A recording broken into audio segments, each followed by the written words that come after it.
Uma consideração inicial antes de entrarmos na matéria é o seguinte: a- o que há de mais belo na ordem do universo são as almas. E são as almas por quê?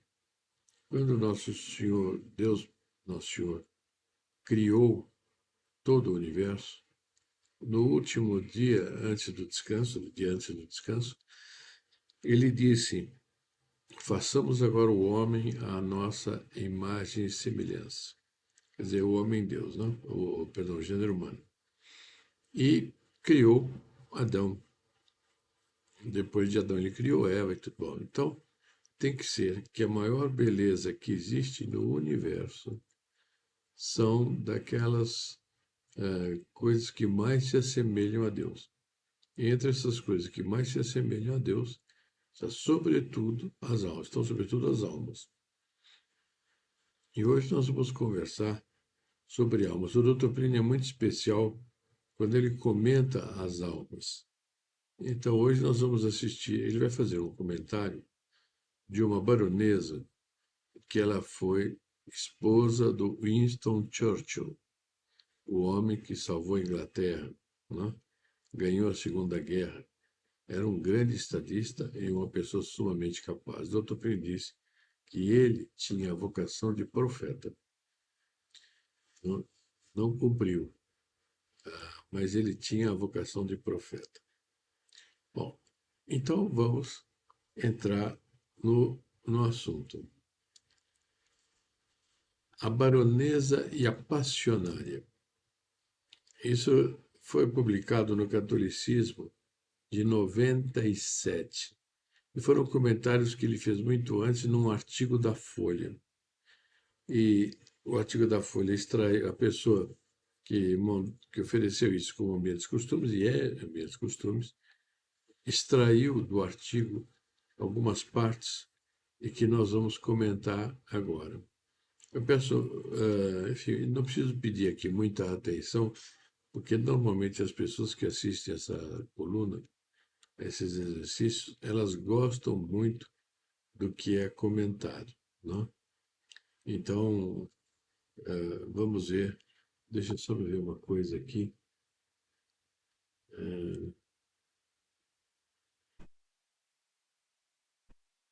Perdão um pouquinho só.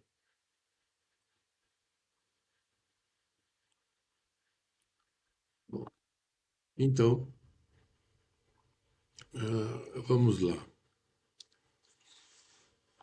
A senhora que vai ser comentada é essa daí.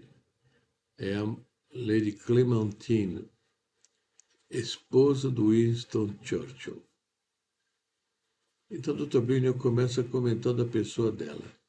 Grande de rosto e de porte. Realmente, ela tem um rosto realmente imponente, não? E um porte também. Diz, com um não sei quê de nobremente aquilino no olhar e no perfil. Realmente ela tem isto, né? O olhar dela, veja, não é um olhar assim, bobo, tolo, inseguro. Não, é um olhar fixo, firme e que olha de frente.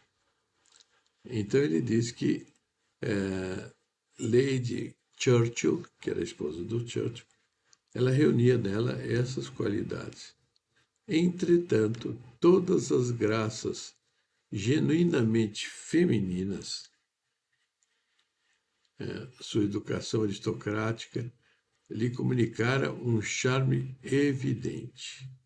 Quer dizer, essa história de ser feminista para ter força de personalidade é uma fraqueza. As senhoras, quando elas são dignas, quando elas são sacrais, quando elas são, não digo que essa aqui seja especialmente sacral, mas um tanto sacral ela é, elas de si, elas se impõem.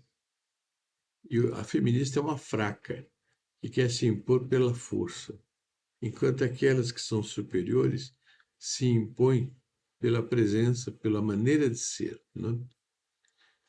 Continua ele. Sua educação aristocrática lhe comunicara um charme evidente. Então veja que a boa educação, quando a pessoa tem boa educação, todo o comportamento dela faz com que as manifestações dela tenham charme. E o charme é uma graça, uma coisa que impregna. Não digo graça aqui no sentido de uma graça dada por Deus, mas é graça no sentido de ter graça, ser graciosa, não? Então, sua imponência coexistia elegantemente com uma afabilidade atraente. Então veja ela sobre aqui dois aspectos que são opostos, mas são harmônicos. Então, uma imponência, ela é muito forte, tem muita, mas ela tem também uma afabilidade atraente, ela é muito afável, quase que a gente diria doce, bondosa. Apesar de vistosa, era sumamente discreta. Quer dizer, ela não precisava tomar posturas artificiais para se apresentar. Ela se apresentava e ela se impunha. E aí é muito patente isso nessa foto. E sabia ser inteligente sem em nada disputar o seu brilhante esposo os olhares do público. A seu brilhante esposo os olhares do público. O marido dela era um gigante, era um colosso, era um diplomata daqueles, conforme eu disse, ele tinha uma vocação de profeta que ele não cumpriu, mas ele tinha personalidade para dar e vender. Não? Quando estiver em alguma conversa, alguma reunião, junto com os correspondentes que estão assistindo, me perguntam qual é o comentário mais elevado que eu tenho do Churchill, que é feito pelo Dr. Plínio. E com isso eu transmitirei com muito gosto. Bom, aí o Dr. Plínio continua. No equilíbrio de tantas qualidades, quase opostas, tudo era dégagé, quer dizer, natural, e nada era recherché, afetado. Percebe que ela tem uma exuberância de personalidade, na qual as qualidades dela se apresentam com toda naturalidade, sem nenhum artificialismo, sem forçar nada, sem querer passar por uma coisa que ela não é. Não. Ela era e está acabada. Não é? Continua o Dr. Plínio.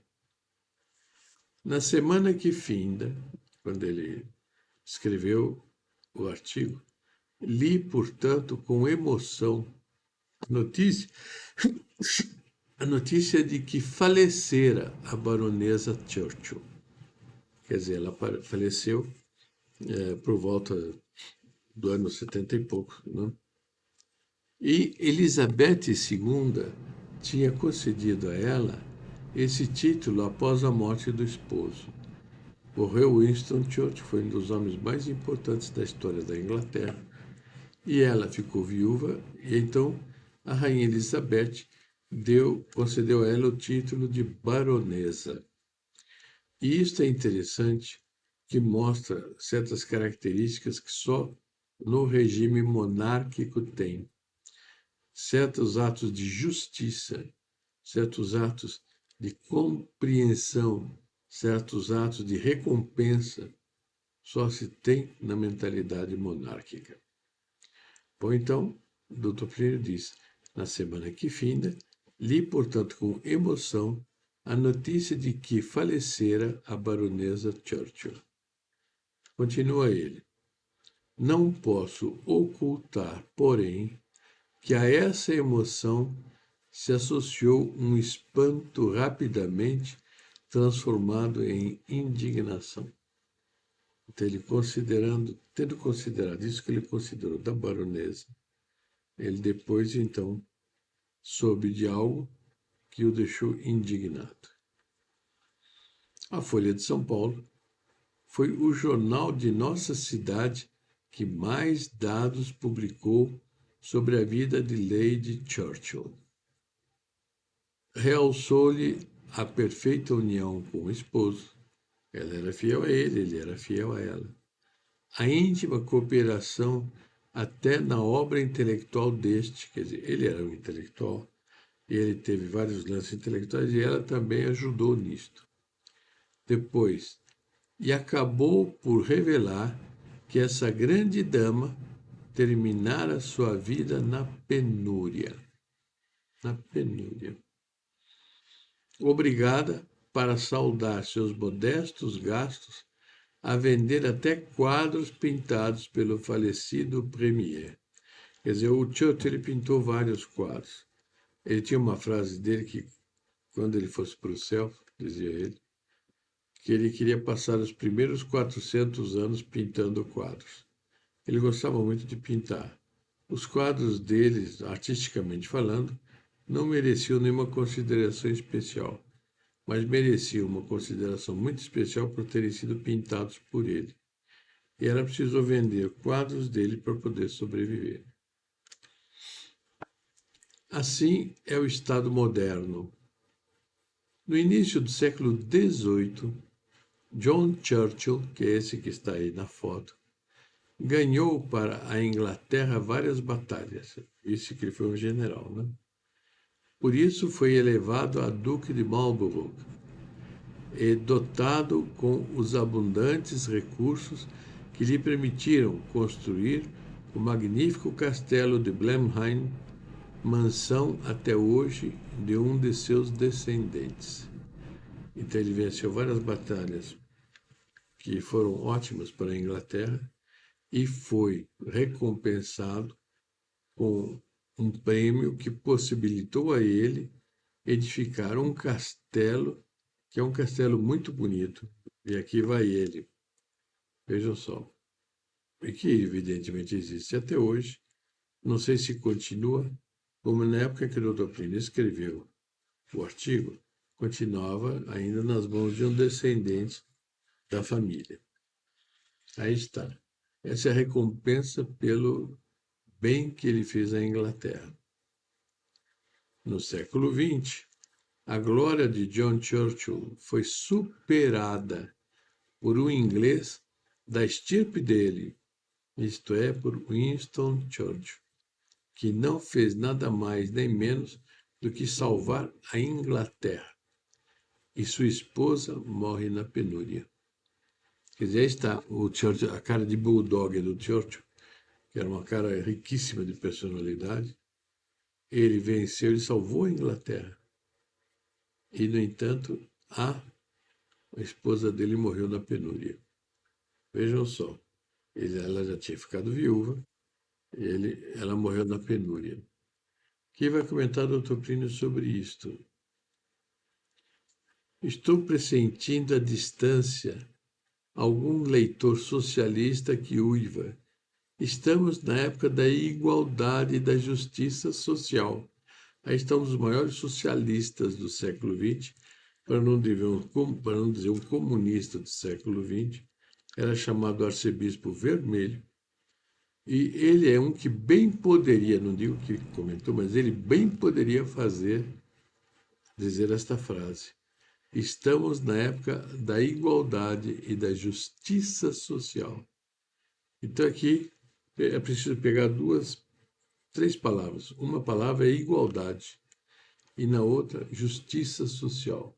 Então ele pressupõe que o socialista, que para haver justiça é preciso haver igualdade. Ora, isto é uma mentira. Vamos ver.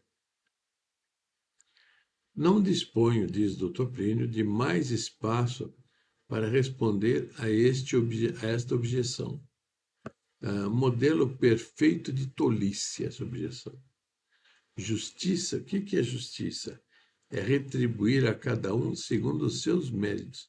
Não é dar igual para todo mundo. É dar para cada um segundo a pessoa merece.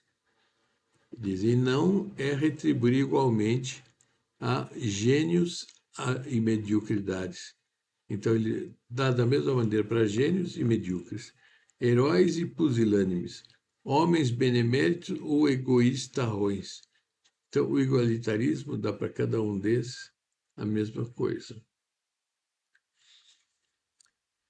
E se a viúva de um operário tem o direito a uma pensão correspondente ao honesto trabalho prestado por seu marido, não vejo por onde a viúva de um homem genial e benemérito não tenha direito a um status correspondente ao serviço do seu esposo, que salvou a pátria.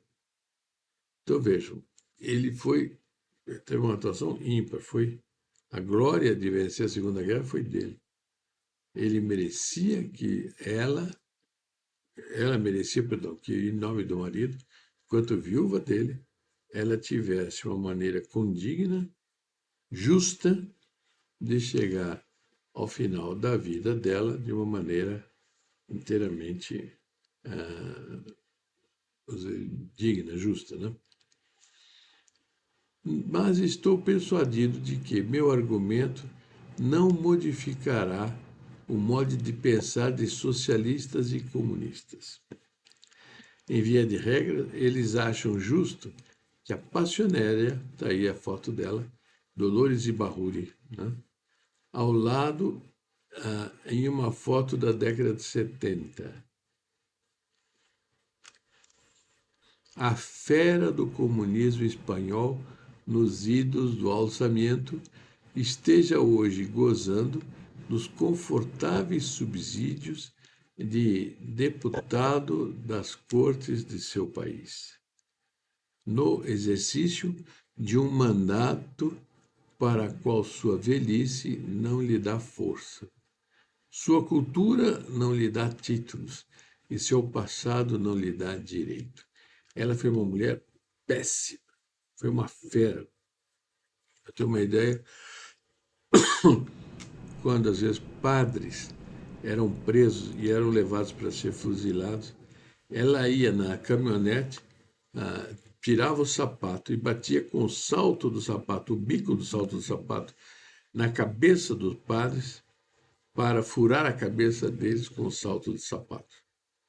E depois contam que teve um caso que ela chegou com a boca mordendo, separar a cabeça de um padre do corpo dele. Adentadas. Esta é a mulher que tem essa recompensa. Bom, e acham isso justo também que uma das maiores damas de nosso século morra na penúria. Então aí está um socialista, do Partido Trabalhista inglês, e do lado a baronesa Churchill, a Clementina, que morreu na penúria tendo o marido que teve. Esse é o tipo de justiça dos igualitários, do socialismo, do comunismo e etc.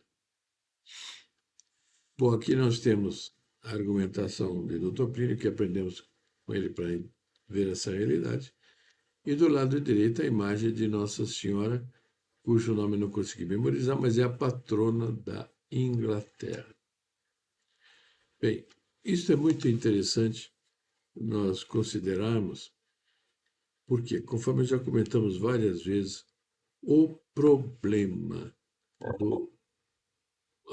do homem, do comunismo, do socialismo, do estruturalismo, de tudo, do progressismo, é o igualitarismo. Os esquerdistas de qualquer naipe odeiam a desigualdade, odeiam a hierarquia, mas ficam satisfeitos quando são agraciados com vultosas quantidades de dinheiro que eles não mereceram por fazerem o bem, mas foram agraciados por fazerem o mal. Isso acontece. E é uma coisa tremenda que, no mundo progressista, quando se fala do amor ao próximo, do amor aos pobres, somos todos irmãos, é um igualitarismo que não condena os ricaços comunistas e socialistas, mas condena os ricos que são ricos por tradição, porque têm história, porque têm valor, porque marcaram a vida de seus países e tudo. Isso é muito importante registrarmos para não nos iludirmos com as falácias esquerdistas que falam é preciso termos amor por todos, é preciso, Deus perdoa tudo e a todos, tá? Só que eles caem em cima dos autênticos tradicionais com uma ferocidade realmente luciferina. Eles odeiam todos aqueles que representam alguma desigualdade. E dentro desses, digo com muito prazer, comenta a baronesa Churchill, no campo temporal, mas também os religiosos do campo espiritual que são favoráveis à tradição, à mentalidade hierárquica e tudo, esses são combatidos mesmos pelos igualitários. Eles não toleram que haja gente superior e gente inferior. Bom, que mais esta lição de Dr. Plínio nos ajude a termos a mentalidade contra-revolucionária íntegra, na convicção plena de, ainda que um Papa favoreça de todas as maneiras a destruição de todas as desigualdades, de toda a hierarquia, nós continuamos tradicionais, fiéis ao papado, fiéis à doutrina católica e adeptos da hierarquia. E não nos iludimos com os maus hierarcas, condená-los pelo que eles fazem, sem condenar, no entanto, o espírito hierárquico que, às vezes, eles deveriam representar, mas eles traem absolutamente. Aqui temos terminado a matéria de hoje e vamos rezar para terminar.